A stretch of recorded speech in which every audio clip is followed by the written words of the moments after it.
On this week's GTA 6 o'clock, May release date confirmed. There isn't going to be a delay. Multiple titles being worked on at Rockstar. Red Dead Bully. Max Payne 1 and 2 remasters. GTA 4 remaster. And a GTA 6 shaped hole in 2025. You can definitely see the hole that people were trying to avoid a potential November-December release of GTA 6. It's all here on this week's GTA 6 o'clock.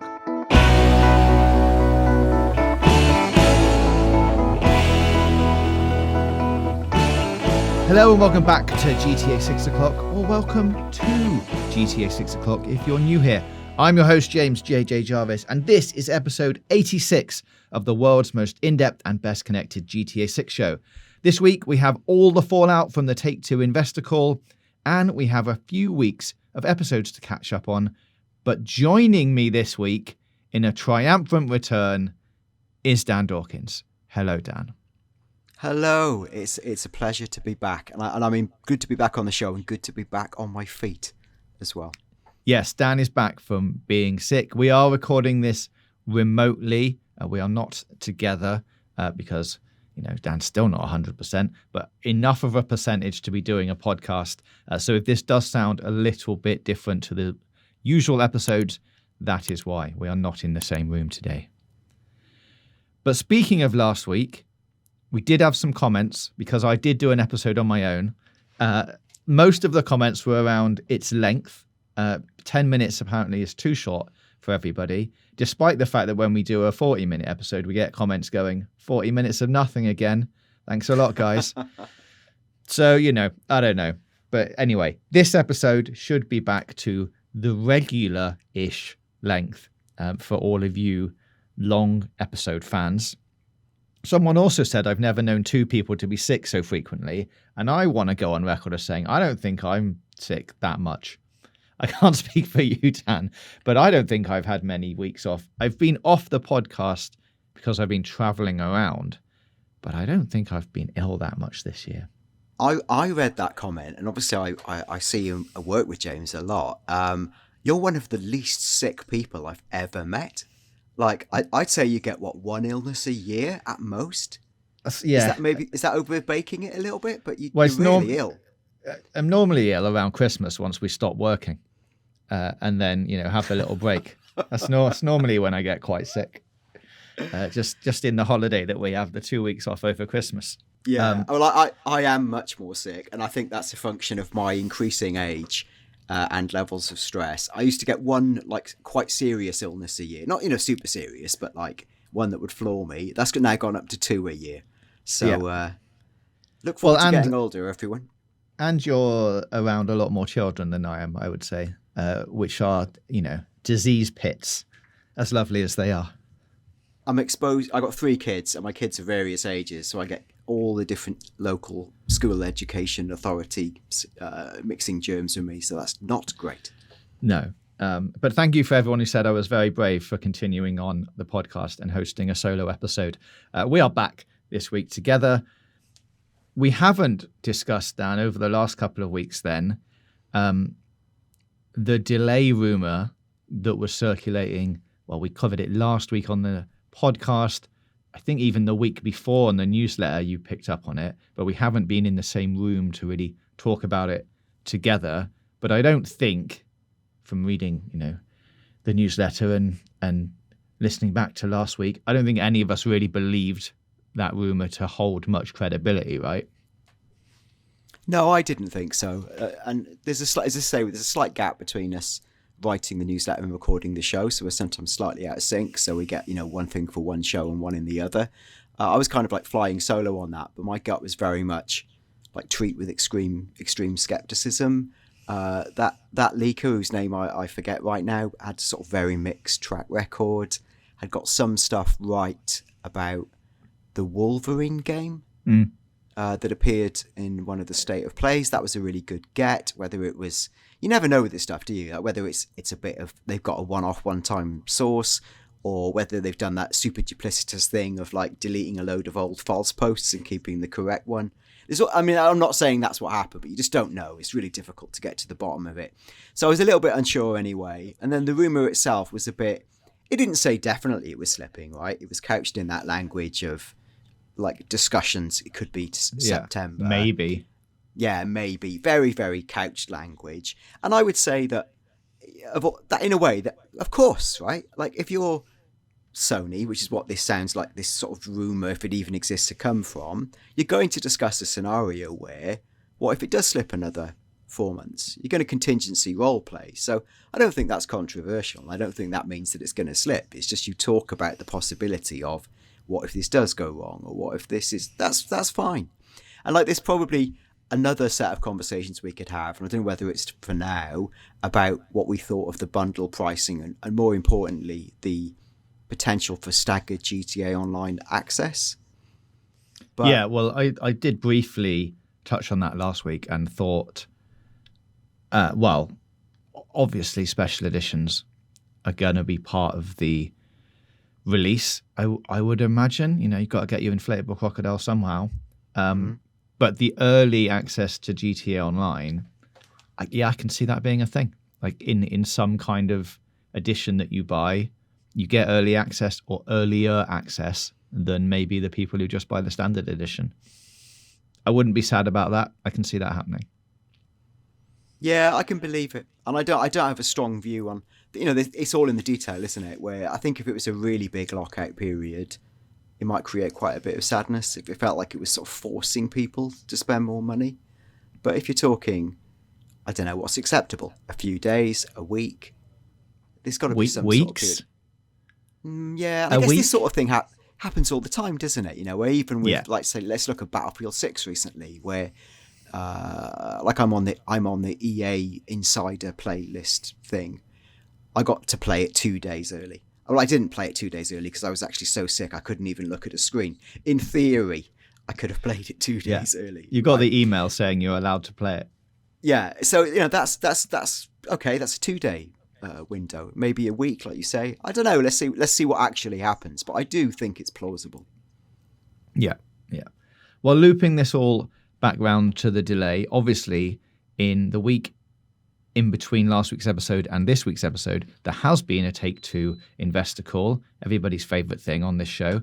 But Strauss Zelnick, it looks like, has backed up our belief in that there isn't going to be a delay. He actually did this on a interview with CNBC. They talked to him after the investor call or around the same time. You never quite know when these things have happened. They talked a little bit about mobile leading the growth of the overall portfolio with games called Match Factory and Color Block Jam.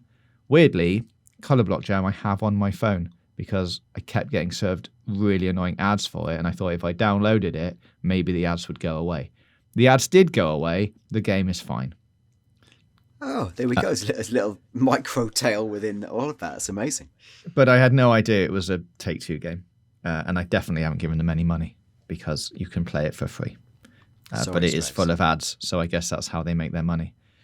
So, you know, it all comes full circle.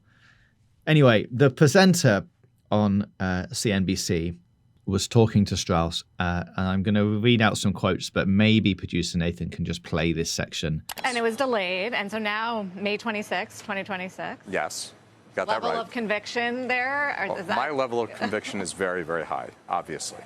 So that's going to happen. How much of the Rockstar team is working on this? Well, Rockstar does have a lot of other things going on, but this is, of course, the primary focus. Do you worry about great expectations? That is such a great question. Look, we try not to pump expectations, right? I think Rockstar's whole stock and trade is to have these extraordinary expectations and still to beat them. I know that's their goal. I know it's going to be an amazing game. You know, the rest we'll see in the fullness of time. So let's break that down a little bit then, Dan. So Strauss's level of conviction is very, very high, obviously. That could just be, you know, saying it to the market. But to me, just reinforces the fact that they are very confident about this May 26th date, having put a date on it and now going out to places saying, I'm very, very confident in it. Yeah, I completely agree. I mean, this is we can reverse this up when we look at the investor call in a minute, where the investor call didn't provide a lot of assurance about the release date, or indeed really talk about GTA 6 at all. But this felt like a very clear things are good message. And I think with Strauss Zelnick, this is something like a colleague who works in the sort of B2B video game journalism space had said to me, is that Strauss is a very precise and deliberate communicator. So it's not likely he will say or do anything without it very clearly having a meaning or being something he wants to say. And this even ladders back to at the point when they announced that GTA 6 was being delayed and gave it the May 26th date. Like, I'd noticed in the month prior to that, he'd stopped talking about fall 2025 as the sort of release date. And he started using this concept of the release window, which, it's all a bit higgledy-piggledy jargon, but what it was essentially doing is reframing expectations. Now, this felt much more like he very clearly responds to her saying May 26th, 2026. He's like, yeah, very, very high. It feels to me like a really good affirmative. And I've always felt like the fact they've put a number on the date, that's a very high level of conviction. Yeah. So, yeah, it's really, I don't know how you felt, but it feels very reassuring to me to hear him speak this way. Absolutely. Yeah. Reaffirms, I think, that hopefully we're still on track for May 26th. Do you think, based on that the fact that he responds to her saying it's May 26th, 2026, May 26th, 2026, and him saying, yes, you got that right, to then her follow-up thing is, so that's going to happen. And there's a small beat. And it was delayed. And so now May 26th, 2026. Yes. Got that right. Level of conviction there? Or my level of conviction is very, very high. I think that, you're leaving there just in case the response, but he has no response to that. Do you think there's anything to read into that micro level of, I've got the sense that was her trying to make him say, yes, it is going to happen, but he just ignored it and carried on. Yeah, that's interesting. I think this is where it benefits to watch the conversation as well as read about it or look at the transcript, because his body language, there's a slight shift in tone. And I think that he starts the conversation exceedingly bullish, and he's clearly got an agenda to talk about Take-Two, the wider company. And he's constantly trying to steer the conversation. And this is a thematic throughout the investor call and this follow-up interview. He's clearly gone in saying, I want to talk about the portfolio. I do not want to relentlessly talk about GTA 6. And when obviously she's a journalist, she's steering the conversation to, let's just talk about GTA. Hype is huge.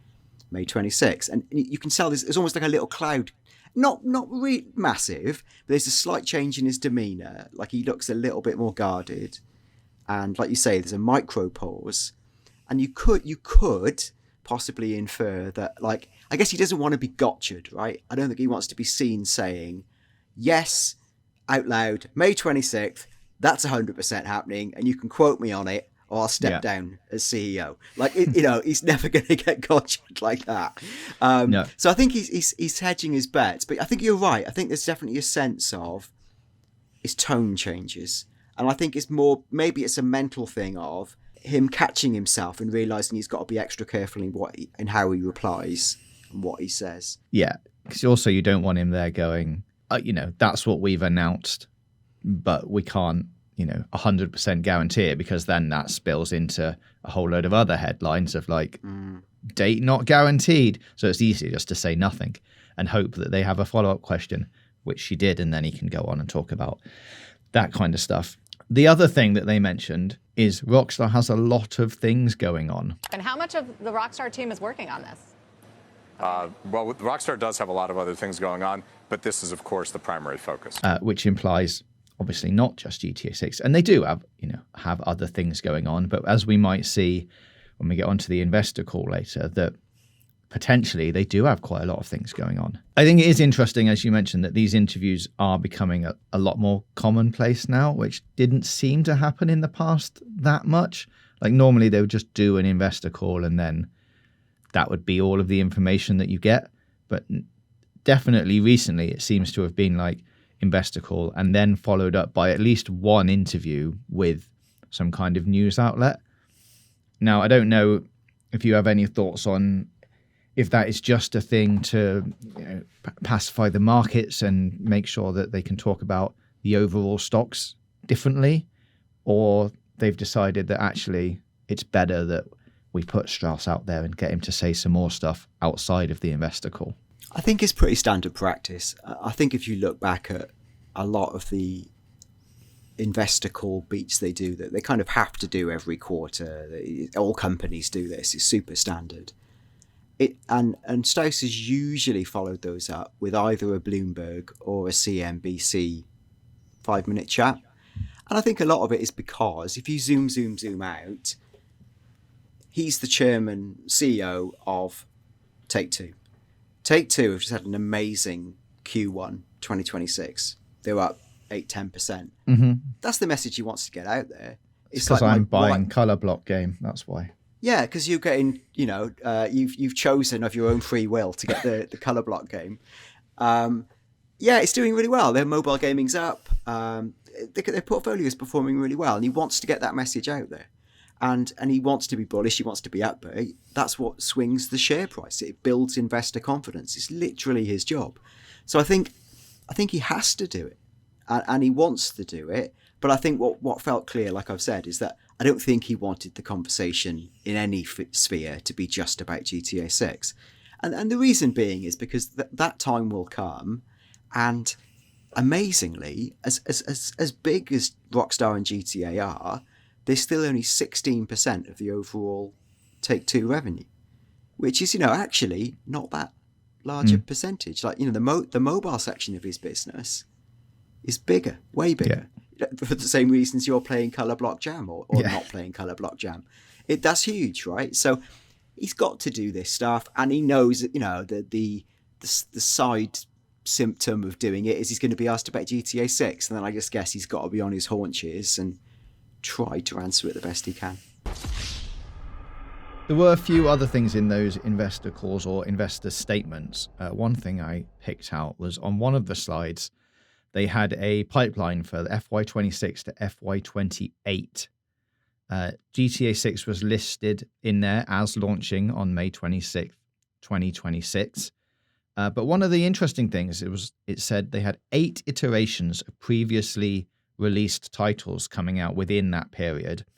Currently, they only had 3 listed, which was Civilization 7 for MetaQuest, Civilization 7 for Switch 2, and Borderlands 4 for Switch 2, all of which are 2K games.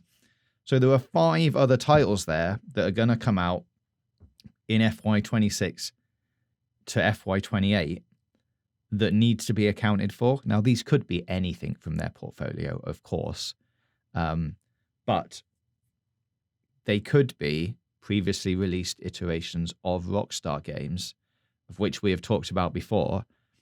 5 seems like too many, but do you fancy any of those being Rockstar titles in that period? I mean, one of them, I guess, is going to be GTA 6 on next gen. Yeah, I guess so. I think it's really plausible. 5 games. I know there's a bigger Take-Two portfolio to look back on, but a lot of that portfolio is annualized games, sports games, tennis, baseball. You're not going to re-release them. It's like we've remastered NBA 2K19. Like, that's not going to the best one. Yeah. Well, maybe there's an argument. I would play a remastered version of Pro Evolution Soccer 6, but that's not a thing people do, right? It just isn't a thing. So the chances of it being a Rockstar thing are high. The chances of them not listing those games or even hinting some of those games are from Rockstar is high because they know the speculation is so high. So I think, and this would concur with a lot of things we've talked about and a lot of rumours that are flying around, whether it's all 5 of those games are Rockstar, I don't know. But, I mean, we could probably do it now. Like, if we were to pick out a few games we think would make it, we could fill that up, I think, quite easily. Yeah, Red Dead. Bully. Everyone wants Bully to come back. Yeah, Bully. I think I saw a rumour last night that Max Payne 1 and 2 remasters could be a thing.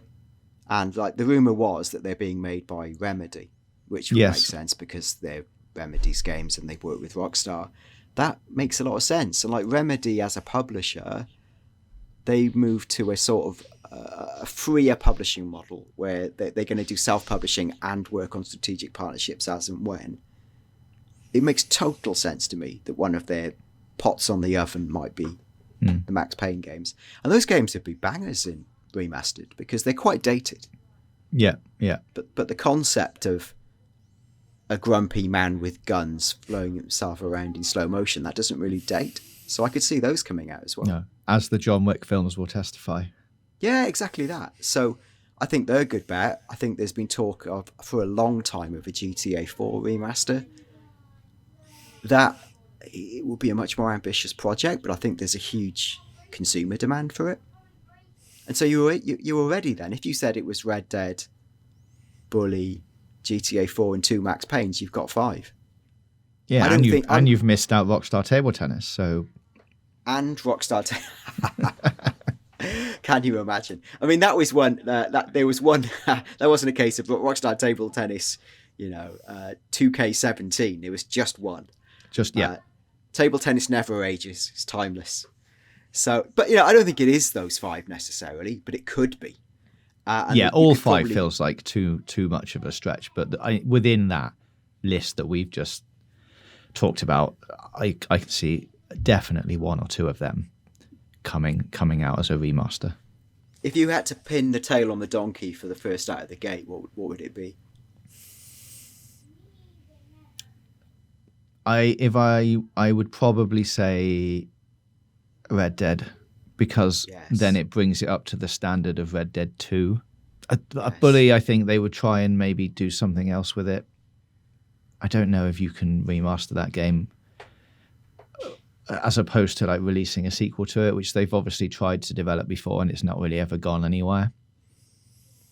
Table tennis, absolute tick, of course. And then, Max Payne makes sense. But how much of that is taking up Rockstar's time as opposed to Remedy's time? Don't know. Yeah, I'm inclined to agree with you. I think Red Dead will be, in theory, first out of the gate, and then I think Max Payne 1 and 2. I think Bully is. I'm not so sure, but people would love Bully, people who played it, but I think it's a more niche offering, and would probably need a much bigger reinvention. GTA 4 is interesting because if I was to really get the tinfoil hat out, there's a world where they release a GTA 4 remaster within that period. Maybe it's 2028, right? Whatever. But they could align it, in theory, with, as we said, GTA Online is an ever-expanding universe. And now you can visit Liberty City. And in conjunction with that, we're inviting you to revisit Liberty City. There's a world where they sort of they rebirth Liberty City, right? I don't know. I'm spitballing, obviously. Yeah.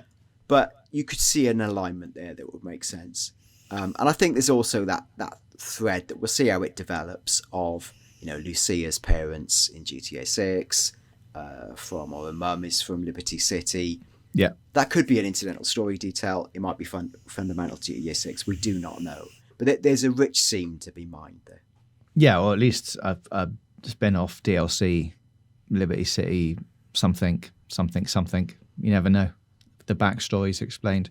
Before we get lampooned in the comments, of course there is Red Dead on PC, which came out last year. Original Red Dead Redemption came out last year, which is essentially a remaster.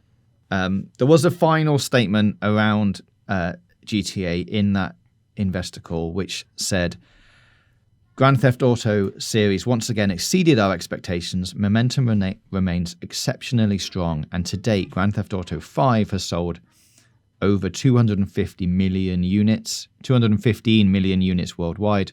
During the quarter, engagement for Grand Theft Auto Online benefited from the record-setting launch of Grand Theft Auto 6 Trailer 2 and the successful release of the Money Front's Summer Content Pack, which accumulated in higher than expected recurrent consumer spending growth. We are pleased that new player accounts for GTA Online grew 50% year over year, which is mad, isn't it? Who's still setting up a new player account for GTA Online? Yeah, this is mad. That figure's insane. And I think you flagged in the notes for the show that obviously 50%, if there was only one player previously, it'd be half a new player. Yeah. In theory, right? Now, like, it's obviously not that though, is it? Like, it's going to be thousands, tens of thousands, hundreds of thousands, maybe even more. It's going to be an insane number. I think what this speaks to a little bit, I think, this is something, there's a quote I always remember, and if you excuse me, the slight digression here. There's a quote from a guy I used to edit. Do you remember the men's lifestyle magazine, FHM? Mm-hmm. For Him magazine. Yeah, For Him magazine, which was like, pictures of attractive women and articles about basically tech and how to shave and stuff money. Like that, right? And someone had asked him and said, why do you keep running a how to shave article every 3 years or almost every 6 months or whatever, right? Like, why? Everyone's read that article. Everyone knows how to shave. And like what he just said was like, you just forget that the kid who was 11 is now 13. People are aging into our demographic all of the time. And this is exactly what I think is happening with GTA Online, where, sure, I signed up for it 12 years ago or whatever it was, right? But it's not about me. It's about possibly my child who barely existed when I was signing up. When you were signing up, yeah. Yeah, he's now aging into that game. So it's about people aging in and then aging out of what the target market is. So I think this is deeply plausible. And I think a spike of wider attention like the one that GTA6 Trailer 2 has brought, 450 million views in whatever it was, right? Crazy amount of time. Record-breaking amount of views. That's a massive attention spike. And there'll be loads of kids, like, my kids, age 12 and 17, two boys, that it puts GTA 6 on their radar because the YouTubers they watch start talking about it. And then there suddenly will be GTA Online curious, right? Obviously, I've said no, because I'm a tough stone For father. 1 more year. Which conveniently is when the game will come out. So there you go. Yeah, you can't hold back the dam. And obviously I can't really say to my 17-year-old so much what to play or what not to. But I just think it's people aging into the demographic combined with a mass market moment. And that would make sense to me, I think. Yeah, absolutely. There was also a question around price, which we talked about at the beginning of the show. Someone on the call afterwards, they have a little Q&A session, and they asked in a roundabout way about pricing structures and how everyone feels about it. And they said variable pricing has always been the nature of the industry forever. Most frontline releases will go out at a higher price, sometimes with special editions, and then over time, usually the price is discounted. Delivering more value than what we charge is basically the end goal, which we touched on at the beginning of the show. Obviously, we talked about the different pricing tiers last week, of it being around about $70 for the base game, up to $120 for like the super special edition with early GTA Online access. And actually, those pricing tiers, whether they're real or not, feel okay to me. $69.99 for the base game, perfectly acceptable. $120 for the special edition, also not outrageous, and probably in line with what we got for Red Dead 2 and GTA 5. If you're getting the big mega one that got you the free blimp or whatever. I think that's pretty much where we were, years ago. So no complaints. I agree. I think all those pricing sounds fair and proportional. And we've just seen in the wider market, Xbox have kind of reverse ferreted on the idea of moving games up to $80. They've sort of literally grounded back in at $69.99. So like they've had to step back from increasing prices. And if we rewind this conversation back on our show to the start of the year, we were discussing that idea of, will GTA 6 be the first $100 game? Which actually was a thing led by analysts and the industry, not by Rockstar or Take-Two. And I think it came from the macro problem is, my God, games are expensive and we're not selling enough of them. So wouldn't it be great if we could charge 30% more for them because there's more margin there? And if only Rockstar led the charge, we could all raise our prices. Wouldn't that be great? It felt like a collective wishful thinking exercise rather than, it didn't feel like anything Take-Two were trying to lead.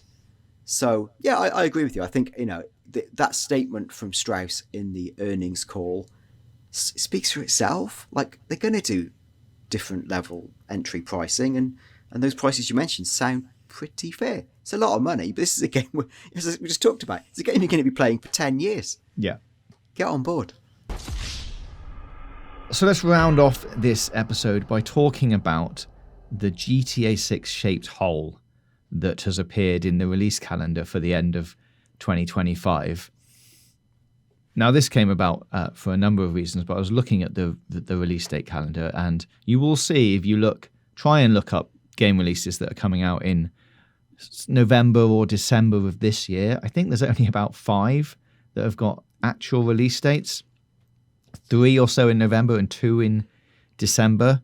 Karen, which is coming out November 5th, actually looks like a really good game. It's about climbing up a big mountain, which should be really good. Also has been featured in a future game show, so definitely good. Good Night Universe, November 11th, and Anno 117 Pax Romana, November 13th. And in December, you've got Octopath Traveler and Toxic Crusaders, but that is it, which means everything that's coming out is going to come out between now and October's reasonably busy, like Ghost of Yotai is in there and some other big hitters. But after that, you can definitely see the hole that people were trying to avoid, a potential November, December release of GTA 6.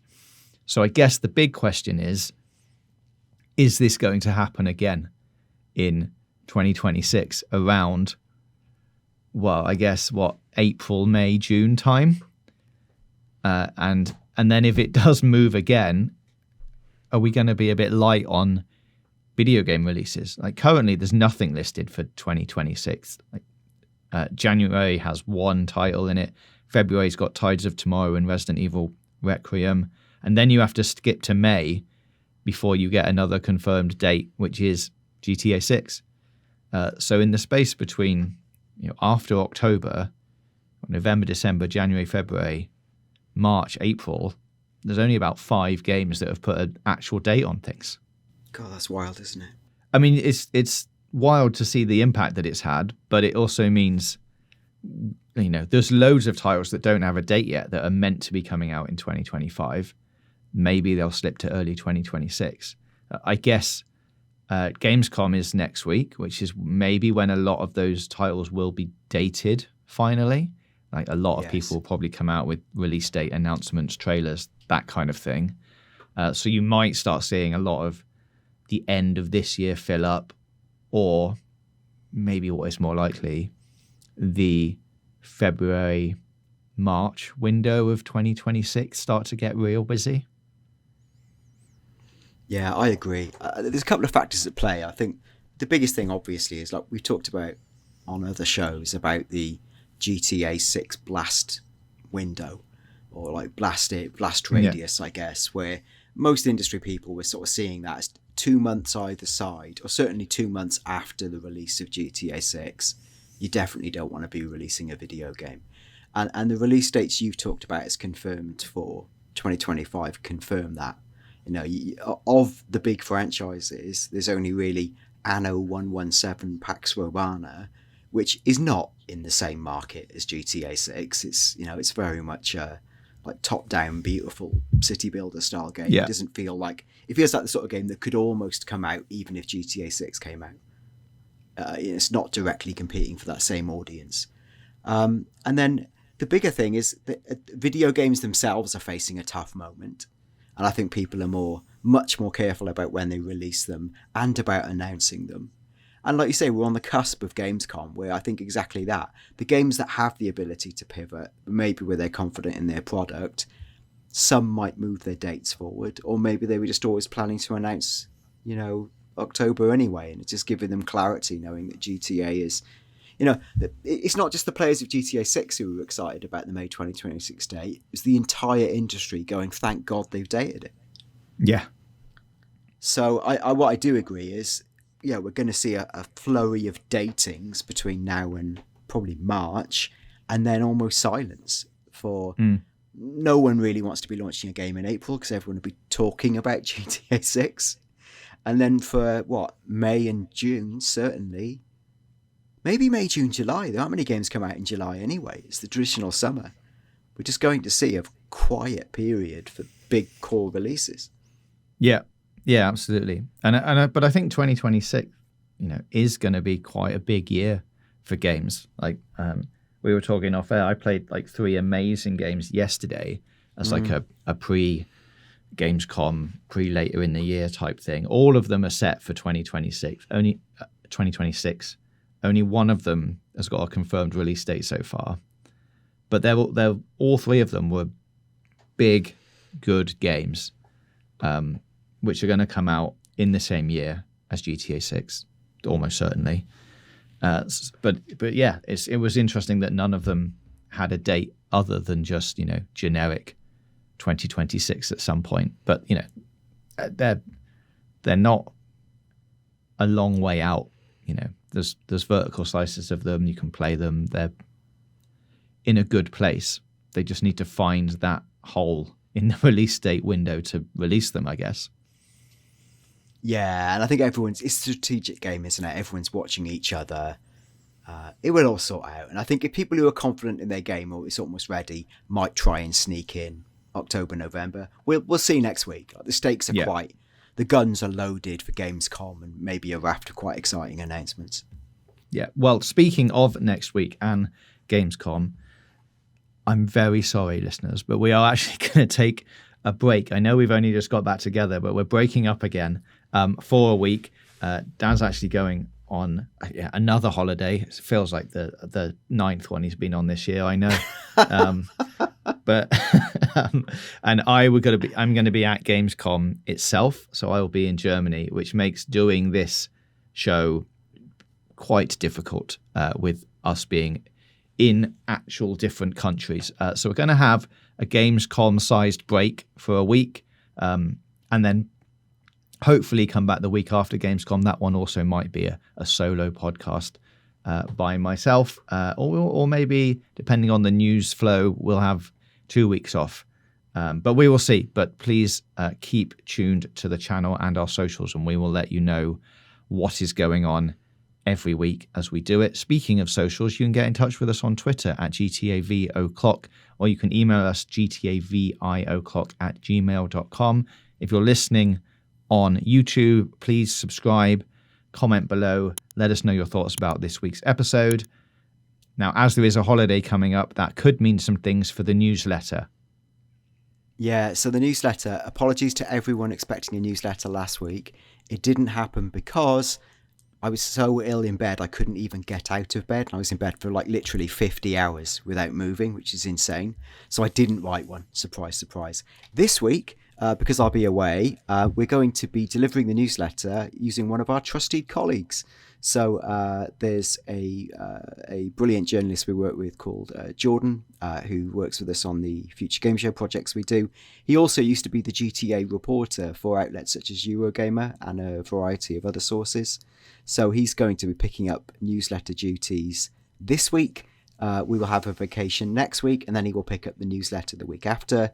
And then I shall return to mop up what is no doubt going to be an information storm. Overload. Of amazing rumours. So, yeah, thank you so much for bearing with us. And if you'd like to check out our free weekly newsletter, head to gamesradar.com/newsletter.